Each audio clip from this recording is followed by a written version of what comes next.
Hi, welcome to another episode of Waste Management. We're here today at the Palmetto at North Campus. We're in the flowering tree area. About 2 months ago, we had a hurricane, and I want to show you today proper pruning techniques for trees. You could do this all year round. You don't need a hurricane to go out and prune, of course. But this will just show you the proper way to prune. Believe it or not, there is a proper way, improper way.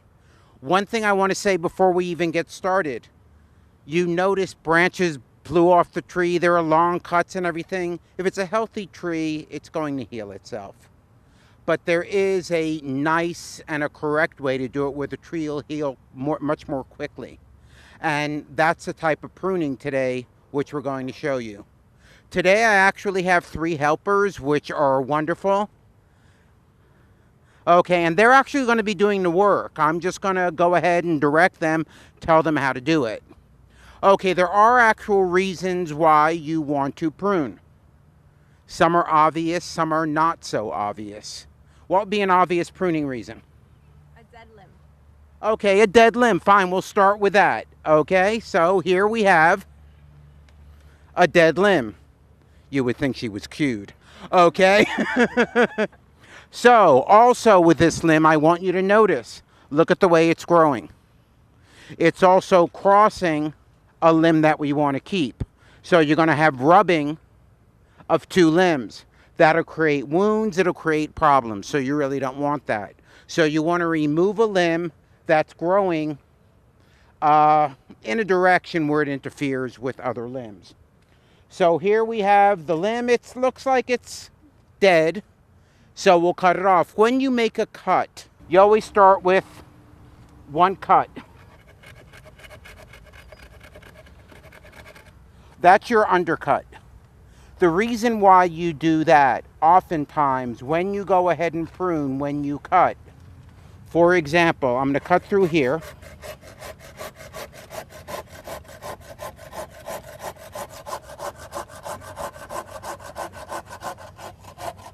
Okay, oftentimes, when you do this stop here, you have weight, it'll pull the bark off. It'll stop here and you won't get a long strip of bark missing right here. With a tree, well, we'll finish cutting and you can see. Wonderful. Thank you.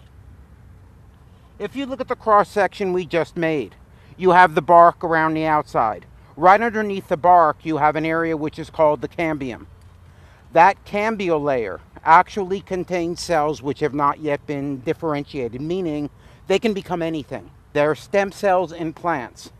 So those cells can become anything. So what you want to do is keep those intact.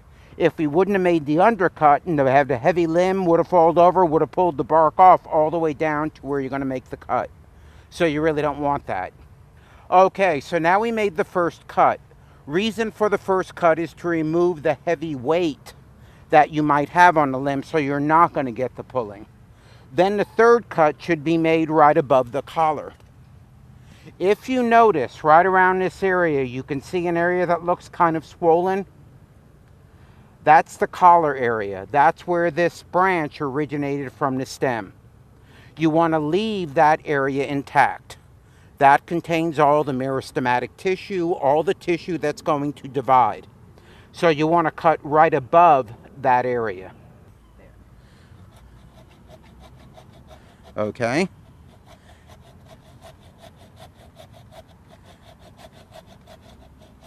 Wow, you made that look a lot easier. It is a lot easier. I thought it was pretty easy. Okay, it's actually a lot easier with live wood than dead wood. That's dead wood, so it is actually more difficult. Okay, how's it going? You're almost there. You appreciate your Christmas tree a lot more. Okay, almost got it. Good.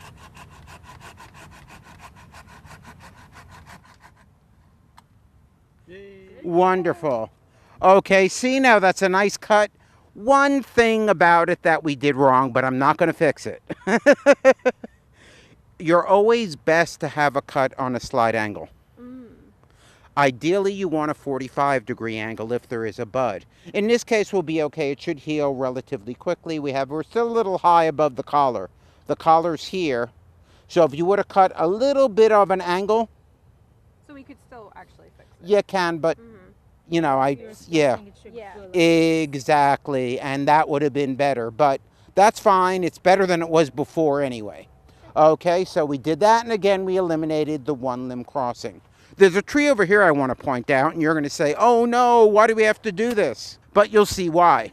Okay, this tree after the hurricane, as you can see, remember I was showing you the undercuts that we were making. Here we had a bad fork, and one of the limbs split. You could actually see here, it's good, you could see this is called an inclusion. What we have here, we have two limbs growing up against each other like you see down here and over here. You have a crotch angle. That's very bad. So you have bark against bark. If you are bark against bark, the two cambial layers can't join. So you actually have a very weak union. As you can see up here, all this area up here, there's no attachment from one limb to the other. So we just have an attachment right there and there. So it's rather weak. That's why it all split off. And you can notice it split all the way down. Well, yeah, well, good luck finding a collar here. But anyway, so what we're going to have to do is remove these two limbs. I know it looks like we're butchering the tree, but actually it's for the betterment of the tree. You could see the branches up top. Well, you'll see when we get it off, you'll see. Ideally, you want the branches to be at a 45-degree angle. Up there, we do have a good angle up there, but you notice you have an inclusion there. This limb would have been okay, but that will break off one of these days too. So, first thing we're going to do is remove it. So, go for it. It's okay, it'll fall. Just cut, and you'll be okay.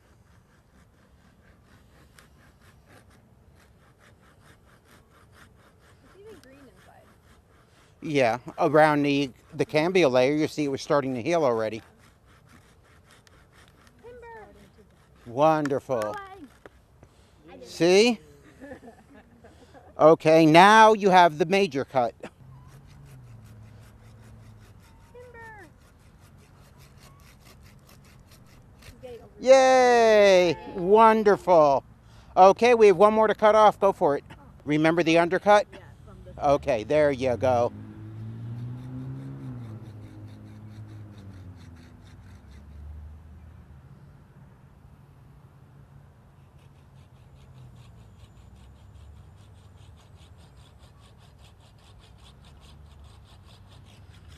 She's a pro. No, but my undercut is in the wrong direction, I guess, at this point. Usually the undercut's a little lower, right? It has to be below where you're cutting, but if you strip the bark. Okay, you see? No, that's a good way to show you what we did wrong. Notice? No, well, it's good. I mean, you make mistakes, it happens, and it matches this end now, so we're okay. But basically what we did, this shows exactly what you don't want to happen, which is fine. So what you did with the undercut wasn't deep enough. All you did here, if you would have gone in maybe a quarter of the way, that would not have happened. Okay. But here we had so much wood that we cut off. So how are you going to fix this? Now just cut it from the collar. Cut it from there up.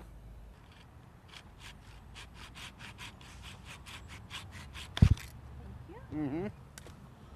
And go for it.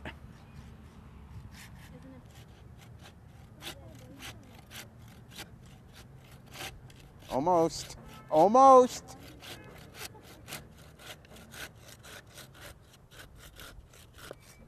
Wonderful.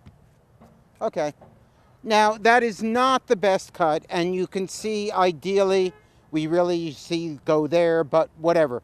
There's an inclusion there. I mean, you can clearly see the inclusion, you know, where it is. And the collar's down here, and yes, we can cut on an angle, but nonetheless, it's better than it was. Like, that should really be cut like that, and that should be cut like that, but you saw how much trouble we had just cutting, so we'll leave it as is.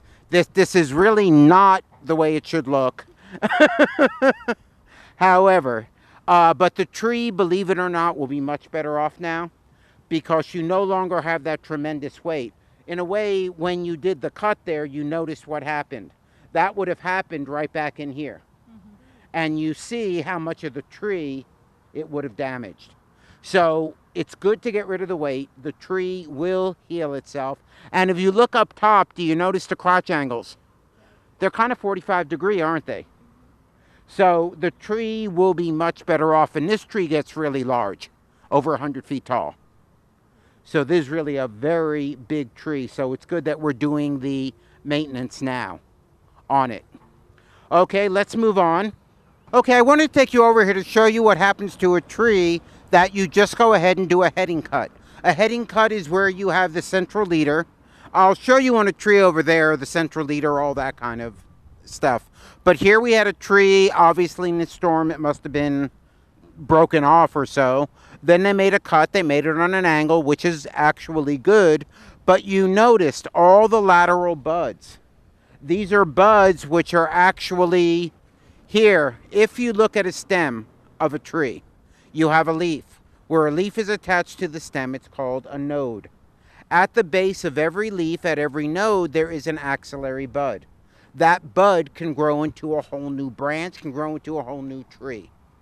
So, what they did here when they cut it, all these buds that were there have now started to grow. Reason being, in the terminal of the tree, the very top point, that there's a apical bud. That apical bud produces a hormone. That hormone prevents the shoots closest to it from breaking, meaning from starting to grow out. Thus you get a nice Christmas tree shape. You know, you have the most of the hormone at top. As you get further down, less of it. So as you go further down, the branches are allowed to grow. Closer to the top, they're not. So you get that nice pyramid shape. Here what happened, we actually removed that hormone. The hormone's gone, so the lateral buds actually start to grow. So what we have here is a bunch of branches actually coming off from the main stem. Ultimately, what we're going to get is a lollipop. But it'll be thick and dense up top, which really is not a good idea. It's not the way you want to leave it. So what you're going to want to do is go in here and actually remove a lot of these lateral buds and just leave a few at the top. I suppose we should go over the pruning equipment, which I neglected to do earlier. Okay, for basic cuts, we have pruning shears. Pruning shears come in two types. We have bypass, which this is. Notice you have the blade bypassing the base. Then you also have an anvil type. The anvil type, you have a blade. I don't have one of those. No, we don't have any. And where you have a plate there, basically. And then you have the blade hitting the plate. Okay, this actually cut through very nicely. So this is a standard pruning shear. This is for small cuts, generally less than a ½ inch or so. If we have something larger, we have loping shears. Again, come in two types. We have the bypass type, which obviously this is, and the anvil type, which of course we don't have. So again, this will be for larger cuts. A stem 3/4 of an inch or larger will generally work for this. Then for bigger cuts, which we've been using, you have your pruning saw. And the comment that was made earlier, sharp. Okay, sharp tools work a lot better. Believe it or not, this can be sharpened, but I shouldn't really say this. They're not really all that expensive, and when it's really dull, buy a new one. Okay, but indeed, if you buy really good quality, definitely get it sharpened. But otherwise, you know, they're just like everything else today, disposable. Okay, so we have here, you are now going to remove the lower limbs. When you cut, try to cut as close to the main trunk as possible. Are you cutting as close as you can? That was already. Well, you're here to fix. Okay, terrific. Keep going.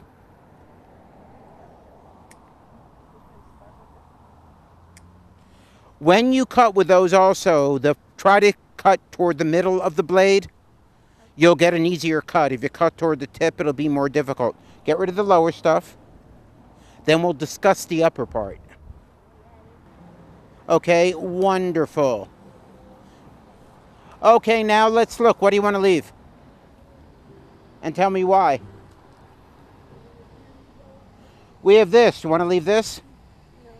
Why? So that it can grow taller? Look at the angle. It's gonna. It's rather a bad angle. I would get rid of that, even though it's a nice main branch. This someone already killed. I would get rid of that too. And notice you have a great collar over here. If you come over to this side. Here, come over here and look before you do any cutting. Notice, this is ideal to see a collar, what a collar looks like. If you notice this swollen area toward the base, and then you have the stem coming out, you can cut real close to that and you'll be fine. Again, down there too, you can see the collar very easily. You want to go underneath it? And remember, toward the middle, Yeah, whatever. that was easier. Wasn't that better than the saw? It was. Mm-hmm. Get rid of this one. Watch the ladybug. You're not going to kill it. Oh. It didn't look good for her. Oh, there she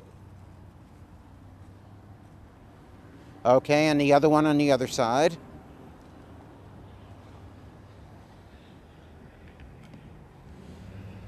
Okay, actually they could have been made closer, but whatever, leave it the way it is. Okay, now we have up top. What do you want to leave? Well, this one obviously, look. Gone. Well, that would have blown off in the wind, so cut that. Wonderful. That was good. Let's see. Believe it or not, this ugly thing, this one right there, I like. Okay. You know why I like it? You're actually, when you do a pruning cut, and I'll show you in there with the handheld pruning, you know, the lopping, the pruning shears. With those, well, I can show you right here. Give me this. When you do a cut, for example, dang, I'm trying to get where it didn't break or something. Okay, let's suppose I wanted to, well, I could show you here. Okay, over here, remember I was talking about the terminal. This is the terminal bud. The terminal bud is right here at the end. If I were to do this, then all the buds in there at the base of every leaf would break and start to grow out. Here, this is all juvenile wood, so almost every bud broke anyway. And you notice we got toward the top, there was less. So when I make a cut, I can cut here, all those little buds are going to break. Or what I can do is cut to a lateral bud. Here we have a branch that already started growing out. So you can just cut right above it like that. What'll happen, none of those buds will break. This branch will now become the central dominant branch. Okay, so you can do that as well. So let's see here. That one looks like it's not going to go. Manipulate the way it's gonna grow. What direction Exactly. it's gonna go. You can actually decide which way you want to get it to grow. Yeah. I've actually done that with a power line, so it grows around. FP&L hates me. That kind of stuff. So it doesn't hit the line, but it's still there. I don't want to get rid of the branch. Okay, so we can get rid of all this.